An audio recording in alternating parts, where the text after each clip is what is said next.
Assalamualaikum warahmatullahi wabarakatuh. Halo ibu-ibu guru hebat.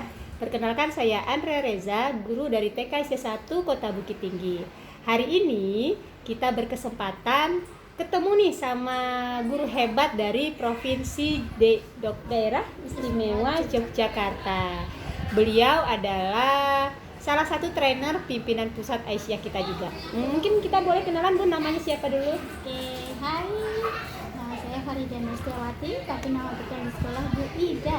Bu Ida, oke. Beliau adalah kepala sekolah di TK Aisyah Nur Aini, Daerah Istimewa Yogyakarta.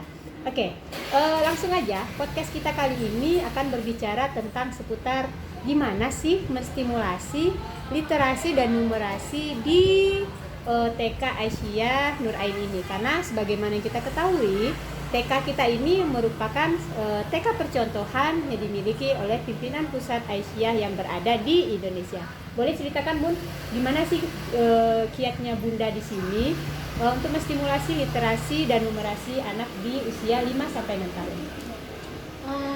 Pertama-tama yang namanya literasi itu kan tidak hanya keaksaraan. Literasi itu banyak hal yang akan dibangun. Nah, sebelum masuk ke keaksaraan, karena kebanyakan orang memandang kalau literasi itu adalah membaca dan menulis. Iya, benar. Nah, padahal tahapan literasi, tahapan anak membaca dan menulis itu bukan langsung, tetapi ada tahapan yang pertama kayak bertutur. Jadi artinya yang distimulasi adalah bagaimana dia bertutur dulu. Dia menyampaikan sesuatu hal. Nah, bagaimana cara menyampaikan sesuatu dengan bahasa yang baik, artinya yang bahasa yang teratur, kemudian dia paham tentang bacaan, bagaimana dia paham tentang kosakata yang ada di lingkungannya. Jadi yang pertama harus paham itu dulu. Nah, stimulasinya yang pertama adalah anak diajak untuk komunikasi. Bagaimana mengkomunikasikan dengan bahasa yang baku, yang bahasa dipahami oleh anak, sehingga anak itu sudah teratur dulu dalam berbahasa. Nah, kemudian setelah bertutur, anak dikenalkan kosakata. Kosakatanya, ya, kosakata yang ada lingkungan. Artinya kosakata itu harus diperbanyak, karena anak usia 5-6 itu harus memiliki kosakata yang lebih dari anak usia 3-4 itu aja sudah 3.000 kata yang harus dikuasai. Nah, artinya 5-6 harusnya lebih dari itu. Iya, benar. Nah, sehingga kosakata itu harus diberikan dulu. Nah, cara memberikannya ya diberikan dengan, kalau di TK ya diberikannya dengan tema-tema tertentu dan disampaikan kosakata sesuai tema itu. Sehingga anak punya banyak kosakata tentang hal itu. Jadi bukan kemudian misalnya kegiatannya karena temanya dokter, dia hanya nuliskan dokter saja. Enggak, tetapi apa aja yang ada dalam dokter, bisa jadi peralatannya, bisa jadi tempat kerjanya, bisa jadi obat-obatannya, atau orang-orang yang sekitar dokter itu siapa aja. Jadi banyak kosakata yang harus dikenalkan anak. Berarti ini dipancing ke anaknya atau apa sih yang mereka tahu tentang ini gitu? Ya, bisa dengan pancingan, bisa dengan diberikan langsung. Oh gitu. Nah, kemudian setelah kosakata baru mulai dikenalkan lambangnya, bunyinya, Bentuknya ya, bentuk hurufnya, kemudian bunyinya. Bentar, lanjut. Terus? Nah, dari bunyi itu dikenalkan. Bunyi sudah paham bagaimana bunyinya, baru dikenalkan Bentuk hurufnya atau lambangnya. Misalnya kita mengatakan baju itu dari huruf B itu seperti apa. Nah, jadi tidak langsung nulis ini huruf B loh, gitu ya, bukan gitu. Ya, bukan. Jadi kalau dia sudah tahu bahwa kosakata banyak sekali dan yang bermakna, yang jelas yang bermakna. Karena kalau dengan tema itu kan sudah sangat bermakna bagi anak. Oh, dibicarakan tentang dokter tadi. Oh, kita bicara tentang dokter. Bisa dengan buku, bisa dengan kemudian dengan didatangkan misalnya dari narasumbernya, atau anak bisa diajak ke klinik misalnya, cara pengalaman secara langsung, sehingga anak-anak betul-betul kata-kata itu kata yang bermakna bagi anak.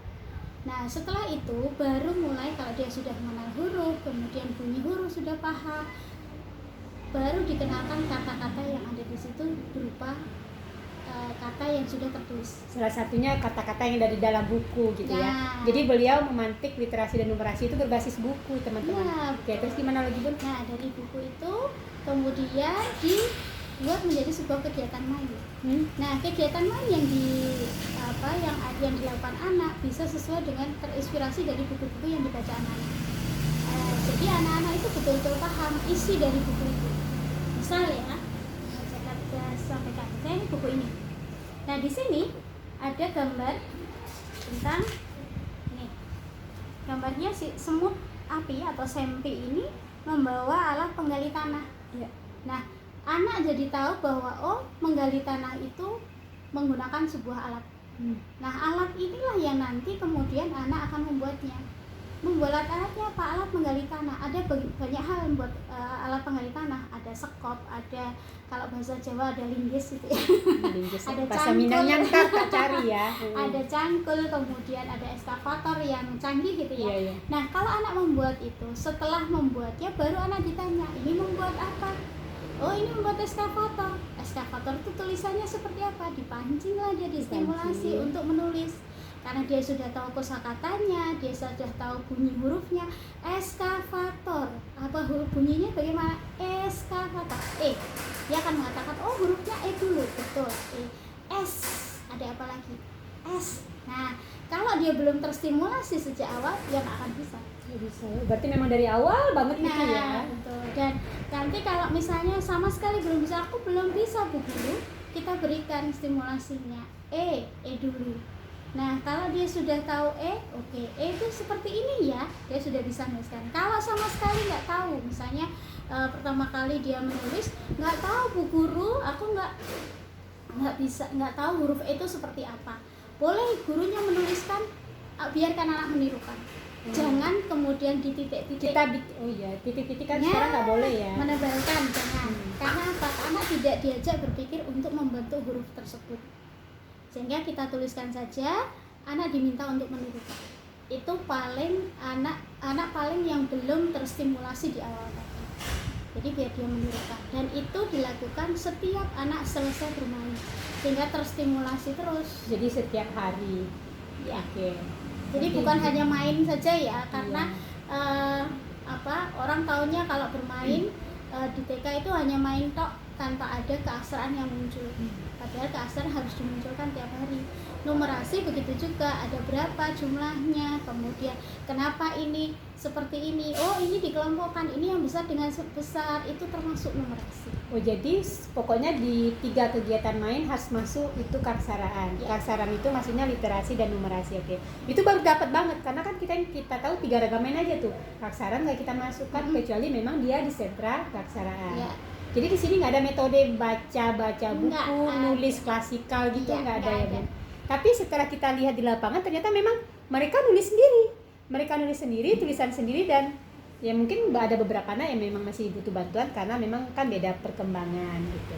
Oke, ada lagi Bun? Itu saja. Oke, mantap banget ini. Ini langsung dari narasumber pimpinan Pusat Aisyah kita, Bunda Farida. Mudah-mudahan next time kita bisa podcast lagi sama beliau. Sekian dulu info tentang gimana sih menstimulasi literasi dan numerasi anak usia 5-6 tahun.